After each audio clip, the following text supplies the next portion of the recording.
Alright everyone, now we have a hilarious backtrack, absolute goddamn damage control from a major corporation, in this case PayPal. I hate to tell you guys, but it might be a little bit too little, a little bit too late, even though it was within the same 24-hour period. PayPal had announced, their upcoming new TOS shift, that they were going to start optioning, within the wording, they would have the option of embezzling up to $2,500 from a user of their platform. So if you're actually storing money on PayPal itself, which I don't know why you would, it's basically pointless. You do realize that you can use your normal banking info like a fucking debit card for 99% of online transactions.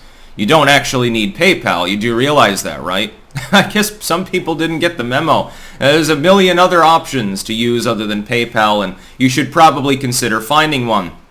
They would take up to $2,500 from a user, steal their money effectively, and it would be legal because there's currently no law preventing this from happening. If that person were supporting disinformation basically anywhere. So if they could tie you, having made a video on Rumble, and you said something that was anti-pharma industry, and if you could go back in time, like you'd say, hey, oxycodone is overprescribed and highly addictive. Sorry, you have to give us $2,500 because, you know, there's been no binding decision that that's actually the fact. If you said, hey, we shouldn't be giving thalidomide to children, to pregnant women, decades ago.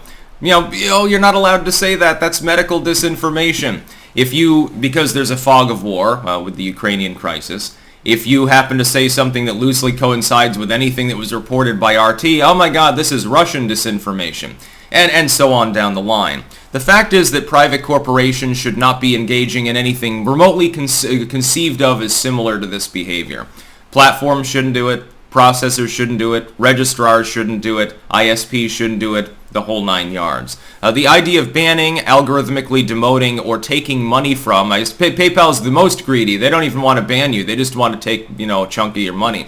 The idea of any form of punishment for a person by corporations supposedly not aligned with any government directly, they're private businesses. If you don't like it, make your own. Design your own PayPal. Design your own internet. Hey, design your own fucking colony and somewhere in space. Then you can finally be free of this shit. The idea that they should be engaged with such behavior, number one, that it's helpful, I deny completely. It's not helping anyone. Number two, that it should be legal. No, absolutely not, especially for the platforms because of Section 230 and those ramifications. We're going to get a decision on that soon. PayPal and similar sites effectively should act as common carriers. They shouldn't be able to discriminate against anyone no matter how egregious their particular views are. And this is another example of the mission creep of policing off-site behavior. Twitch and Patreon both do this. To their credit, most social media sites do not. YouTube is not going to ban you because you put a video on a competing platform that violates their TOS. Although they've been pressured to do so, and in the future they probably will start doing so. At the very least, they'll keep waffling around and just demote the content further. They'll abuse their own creators a little bit more. But the damage control here is severe. And this is the good part. Of course, the very suggestion that they had this intent, and I guarantee that they really did intend to do it if they got away with it. I will refute their statement on Fox Business in a moment. This is the icing on the cake. This is really great. Link in the description. You can read it for yourself. And PayPal's like, no. We never intended to insert that language into our upcoming rule changes. We have no intent whatsoever of stealing people's money if they promote disinformation.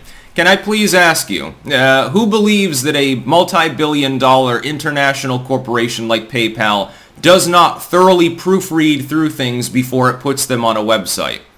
Do I believe that PayPal actually made the mistake of it? Their editors, their lawyers, the accountants, none of them looked at this. It was just some low-level employee dicking off, writing something up and putting it, on the internet, and they did it on their own accord and nobody okayed it. Of course not. I don't believe that at all. This isn't a startup. This isn't some company with 15 employees. This isn't some ramshackle operation that works out of somebody's fucking double-sized garage or something like that. This is PayPal. This is a massive juggernaut of payment processing. You're trying to tell me that you genuinely don't conceive of these ever being a rule change? I'll tell you what actually happened. They thought it was a great idea because they could get a lot of money by simply hammering people for having the wrong views, and it would be legal. They'd be stealing money legally.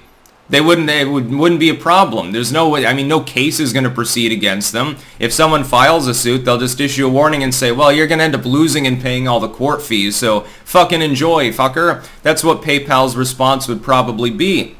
They fully intended to implement this rule to try to crack down on dissident political behavior. Now, what kind of dissidents they would crack down on, I think, is totally anybody's guess, but you can probably figure that out for yourself. But then they were faced with mass outrage. They looked in real time and saw the number of active PayPal accounts dwindling by the 4 or 5 digit margin. They saw themselves trending all over the internet. They saw everyone and their mother weighing in saying it was a bad idea, including some liberal commentators, and they said, okay, we can make a little bit of extra money or we can keep our business afloat. We're going to end up losing corporate business at some point because businesses won't want to deal with us. People have that option of using or not using PayPal, like they have websites and shit like that. If enough of them decide to say fuck PayPal, PayPal will no longer be solvent because they have to pay the employees, they have to pay for the office space. This is what happens with legacy media. We saw this, I think, last year or the year before with Vox and Salon and some of the others. They had to downsize, firing employees, moving to smaller offices and stuff. That's because originally they had enough readership, enough ad revenue, etc., to keep that business afloat. Let's say you have 50 employees and then half of your business dries up. Do you need as large a factory floor? Do you need as many employees? No. PayPal fears this. Even if it was only a minor cut, dude, because your investment base, the stockholders are not going to like it if you have to move into a smaller office. Sell your building and get rid of a couple of floors and Willie the janitor. They're not going to like that because then it makes you look like a business headed for decline. It makes it look like you're going to go Yahoo or MySpace mode. And it could happen. PayPal actually has competitors these days. Elon Musk must be smiling right now, by the way. The damage control is sheer, severe, and really, really funny. I suggest that you read through that to see their response because it's just so inane. No reasonable person believes that they accidentally put this highly legalese section up for PayPal and released it to the public accidentally. I don't believe that in a goddamn 1,000 years. You think I was born yesterday? 10 lawyers probably signed off on this before you're even allowed to access the website to put it on. That's the reality of it. They got caught out being skeevy and being censorious, and they got hammered for it. I didn't even see that many leftist commentators supporting them.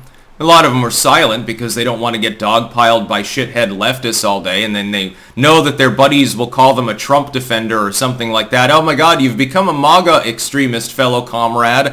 Why? Because you don't want PayPal to steal money from people in a completely arbitrary manner. They don't. The other part that was even worse, arguably, is the vagueness.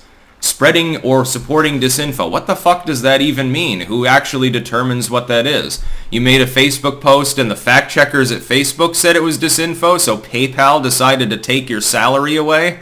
Yeah, I wonder why this didn't go over well. I wonder why they immediately had to launch a damage control campaign and totally discredit themselves, saying, no, we never meant this. This is never going to happen.